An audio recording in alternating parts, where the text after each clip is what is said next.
Olá, a paz do Senhor. Vamos hoje, querido, terminar a última parte da nossa aula que nós tivemos na semana passada, porque na segunda-feira nós começaremos no livro do Êxodo, né? Aqui nós estamos encerrando a sessão do livro do Gênesis. Falamos um pouquinho sobre o pecado original, né? Falamos alguns pontos importantes, né? O pecado quebra a comunhão, o pecado tira toda a liberdade, o pecado acusa a consciência, o pecado provoca medo e encerramos, né, com o pecado obriga a pessoa a procurar esconderijo. É o que aconteceu com Adão e Eva. Então, o pecado original começa no Éden, ali, né? Sabemos que o pecado ele teve origem no céu, mas aqui na terra, aos seres humanos, a queda do homem, a queda de Adão e de Eva, se dá no jardim do Éden. Falamos um pouco sobre isso, o livro do Gênesis é rico em detalhes sobre isso, capítulo 2 vai falar a respeito disso, né? E agora nós damos sequência, né? Agora vamos dar sequência, quando agora a sequência de Adão e Eva, né? É os filhos Caim e Abel. Abel, né? O primeiro a ser morto na Bíblia. Caim, por sua vez, o primeiro homicida, né? E os primeiros descendentes de Adão nessa sequência. Caim e Abel são dois homens citados na Bíblia. Caim, o primeiro homicida, Abel, o primeiro a ser morto. Né? Caim foi símbolo da maldade, da crueldade, da insensatez. Abel, ao contrário, representa a humildade, a santidade, a fidelidade e reverência a Deus. Sete, como filho substituto de Abel, como filho substituto de Adão, o justo foi nomeado para ocupar, né, como filho substituto de Abel, foi justo, foi nomeado para ocupar o lugar e reparar o dano causado pelo seu irmão Caim. E disse Deus: que fizeste? A voz, o sangue do seu irmão clama a terra por mim. Isso Deus falando com Caim, né? A voz do sangue é uma expressão figurada que aponta para a acusação da consciência de quem praticou o mal de todo impiedoso. Ou seja, a voz do sangue de Abel clamava a Deus pelo sangue de Abel. Então Caim, por sua vez, homicida, fugitivo, né? Ele foi primeiro assassino, injusto, violento, maldoso, vergonhoso. A fala dos descendentes de Caim, a linhagem dos filhos de homens, dos homens, em Gênesis capítulo 4, versículo 25, está registrado o nascimento de Sete, o terceiro filho de Adão, né? Que agora vai dar sequência à linhagem de Adão. Por sua vez, Caim não teve como ser linhagem de Adão por conta do seu pecado, e agora ele sai da linha de regra, né, por sua corrupção. Os descendentes de Adão e Eva, a partir de Sete até Noé. Essa seção de Gênesis contém a lista dos primeiros patriarcas da humanidade, como Adão, Sete, Enos, Cainã, Malael, Jared, Enoque, Matusalém, Lameque, Noé, Sem, Cão ou Cã e Jafé. Essas são as linhagens até a sequência. No capítulo 6, vamos agora observar a corrupção da humanidade na face da terra. Ou seja, mesmo sendo eles da linhagem de Sete, mesmo ele sendo agora escolhido, também muitos se corromperam. Essa linhagem corrompeu também, né? Este texto de Gênesis revela o resultado funesto das atitudes de Eva no jardim do Éden. Porque, queridos, o pecado ele tem as suas consequências. Né? Iniciou-se ali, agora, né, mesmo posteriormente a isso, mesmo tendo toda ali a sequência de fatos, agora também esses descendentes também vão errar. Né?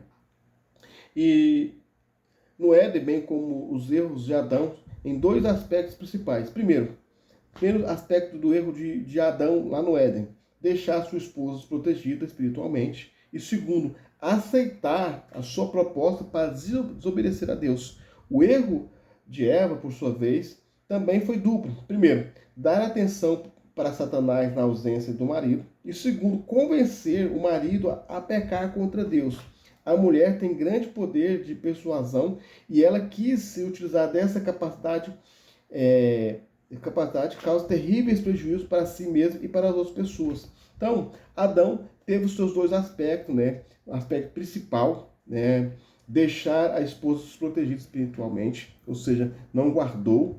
E segundo, deixar, ou seja, aceitar uma proposta para desobedecer a Deus, porque Deus falou diretamente com Adão, né? O que Deus falou para Adão? Adão, de todos os frutos do jardim você pode comer menos, né, da árvore que está no meio dela. E aí o que Adão fez? Eva já havia pecado e agora vai dar ouvidos a Eva, né?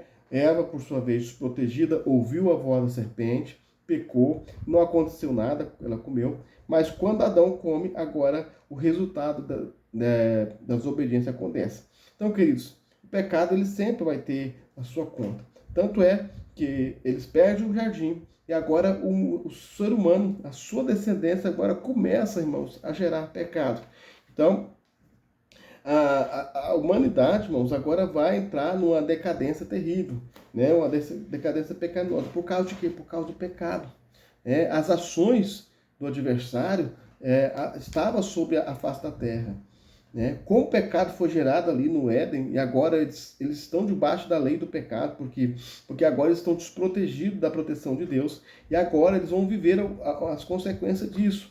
O ser humano com as consequências corruptas, né? E agora o adversário tinha liberdade de atuar no meio deles ali. Então a situação da humanidade estava terrível, né? Vamos lá. A situação da humanidade imediatamente antes do dilúvio era vergonhosa, era arrasadora. Deus resolveu tomar uma decisão drástica. Então disse o Senhor: o meu espírito não agirá para sempre no homem, pois este é carnal. Capítulo 6, versículo 3. Viu o Senhor que a maldade do homem se havia multiplicado na terra e que era continuamente mal todos os desígnios do seu coração. Então arrependeu o Senhor de ter feito o homem na terra. Isso pesou o coração. Diz o Senhor: farei desaparecer da face da terra o homem que criei. O homem, o animal, os répteis, as aves dos céus, porque me arrependo de haver feito. A expressão se arrependeu o Senhor de ter feito o homem na terra tem uma ideia fértil para levar-nos a cair e pensar, e murmurar, julgar, errar, pecar, se não agirmos com devida precaução. Parece inicialmente que Deus fizera alguma coisa errada, da qual se arrependera, e que iria corrigir o erro. Mas na verdade, é outra, pois arrependimento de Deus representa apenas que o Criador mudou de ideia, né? Ou seja, a ideia de Deus nesse momento de ter criado o homem mudou, né? Ou seja, do projeto original. O Senhor nunca teve nem terá de arrepender no sentido que que o homem se arrependa. Ou seja, mesmo que o homem se arrependa, né, o pecado,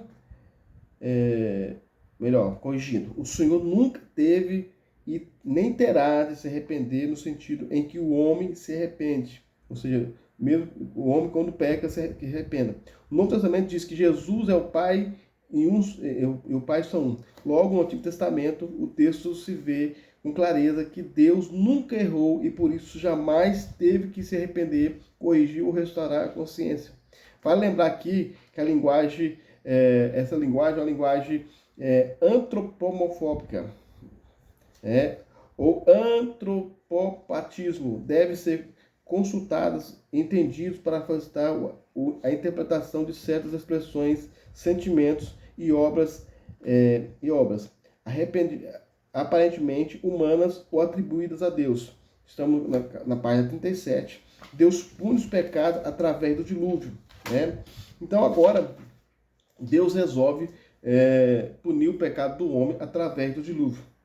Destaque primeiro, resolvi dar cabo a toda a carne. Segundo, a terra está cheia de violência dos homens. Terceira, eis que farei perecer juntamente com a terra. Então agora Deus resolve punir esse pecado, porque o homem não se voltava mais para Deus. O homem agora vai tratar de uma maneira errônea, né? Então Deus agora arrepende e agora, Deus agora muda de pensamento, vai fazer o que era para fazer, ou seja, Deus vai permitir que, mas só que Deus sempre vai arrumar um escape, né? Deus destrói todos? Não. Deus agora vai fazer uma aliança com Noé, né? E vai punir os pecadores que não voltaram atrás. Deus vai dar um tempo, assim como nos dias de hoje, Deus vai dar um tempo ao ser humano para que ele volte para adorar a Deus. E aqueles que não quiseram, que quiseram continuar na corrupção, quiseram continuar fora dos propósitos de Deus. Realmente, Deus agora tem um plano para mudar isso, né? Vamos lá. Os motivos do dilúvio foi, primeiro, geológico, né? Havia ali toda a combinação geológica para que Deus pudesse destruir tudo aquilo ali. Segundo, motivo divino, a vontade de Deus controla as coisas em razão do conhecimento. Terceiro, motivo humano, os homens estavam tão corrompidos que o juízo se tornaria inevitável, né? Ou seja, o tempo em que Deus falou com Noé, e Noé agora vai preparar a arca, Deus fala com Noé, Deus dá a Noé a oportunidade de pregar, de falar que viria o dilúvio, que viria a correção de Deus, o homem não aceitou, né? E aconteceu que o dilúvio veio, né? Ou seja, o dilúvio seria um remédio eficaz para corrigir os males do mundo, não somente para impor vingança. O novo começo havia de ocorrer, ao passo que uma fase antiga e desgastada chegaria ao fim. Ou seja, o homem teve a oportunidade, e sempre terá a oportunidade, de voltar para Deus e de viver agora algo novo. Então, Deus nunca vai ser injusto. Como nós falamos na primeira aula, Deus ele é justo. Deus não é injusto.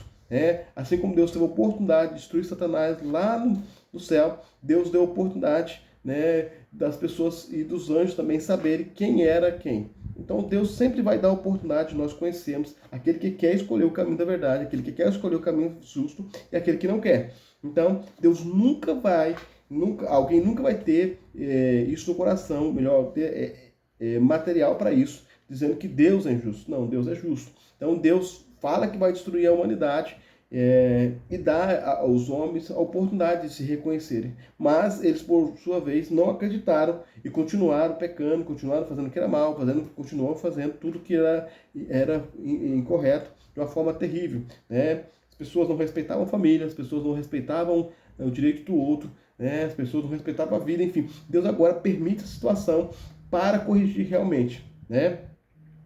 E nesse caso, Noé e sua família e outras pessoas fiéis a Deus no tempo da graça são obedientes. Então, Noé ouve a voz de Deus e vai fazer o que Deus manda. Deus vai construir a arca e agora ele e sua família entram na arca. E todos aqueles que não quiseram, todos aqueles que pecaram, todos aqueles que continuaram pecando, fugiram, da vontade de Deus. Agora eles pereceram, né?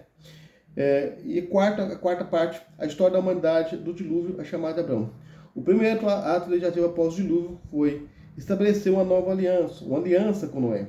Capítulo 9, versículo 1 ao 19, fala a respeito da aliança. Após a aliança não tinha bênção e maldição para pronunciar. O capítulo 10 registra as genealogias dos filhos de Noé e as respectivas nações descendentes e dispensações. A sessão se encerra com a tentativa da construção da Torre de Babel e a relação dos descendentes de Sem, filho de Noé, os semitas. Quinto, a história de Abraão, desde o chamado até a morte de Sara, sua mulher. Então, mesmo posteriormente a isso, irmãos, nós vamos observar, que a sequência dos fatos, o homem continua, mesmo com uma nova aliança, com a aliança com Noé, o homem continua errante, né? E agora, Deus decide estabelecer uma aliança agora com o homem, e ele decide agora criar uma nova, ele decide agora criar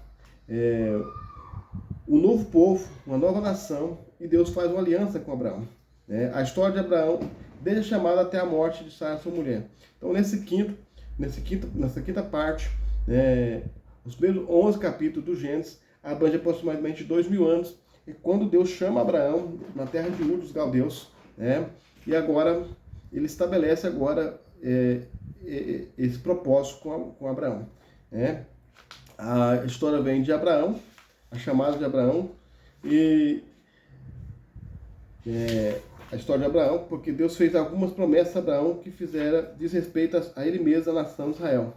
Então aqui Deus vai cumprir a sua promessa, e Deus vai tratar agora de uma forma tremenda,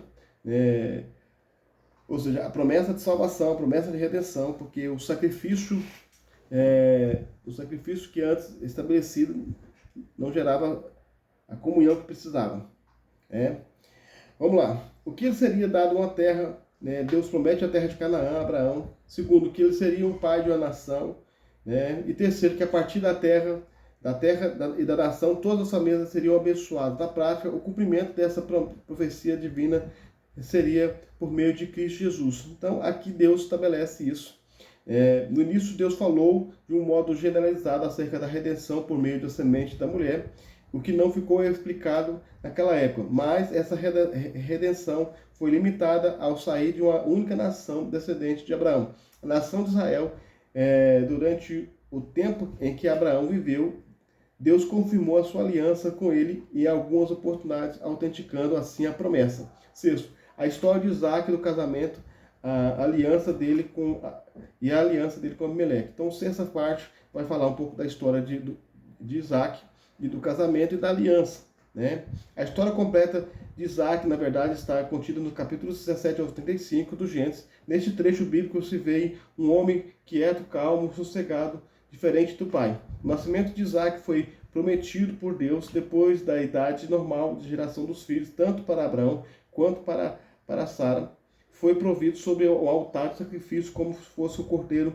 Ele foi provado sobre um altar, né? Isaac foi provado, né, sobre o altar, Gênesis 22. Teve um casamento tipológico de encontro da igreja com Cristo, né? Ela foi prometida, né? Ou seja, traz a esposa, ele amou a esposa, enfim, recebeu a visita de Deus para renovar o pacto feito com Abraão, conforme Gênesis 26, capítulo 2 ao 5. Depois de velho, foi enganado por Jacó, né? Ali quando quando Rebeca fala para Jacó se vestir de pelos, enfim, trazer o guisado ali para Isaac, para receber a bênção. Ele foi enganado por Jacó, mas lá na frente vai se entender tudo. 7. A história de Jacó e Esaú, esses dois irmãos gêmeos, Jacó e Esaú, têm uma história complexa. Esaú foi rejeitado por Deus e Jacó foi escolhido por ser um dos patriarcas antecedentes do Redentor. Estude de exceção com zelo e aprenda muito sobre esses dois homens. E 8, encerra a história de Judá, Jacó, José, até a morte dos últimos. Essa última sessão de Gênesis conta uma história linda, embora cheia de eventos tristes. José, segundo alguns teólogos, é o tipo mais perfeito de Cristo. A história do Antigo Testamento, os detalhes da vida dele são muito parecidos com a vida de Jesus. Vale então fazer um estudo esmerado nesse sentido da tipologia bíblica, né? Aqui encerra a história até José, antes deles estarem escravos no Egito. Então encerra essa parte dessa forma, tá bom? Deus abençoe. Até a próxima aula nossa. Vamos falar sobre o livro do Êxodo, né? Eu queria muito que você ouvisse isso e depois refletisse, tá bom? Que Deus abençoe. Até a próxima aula.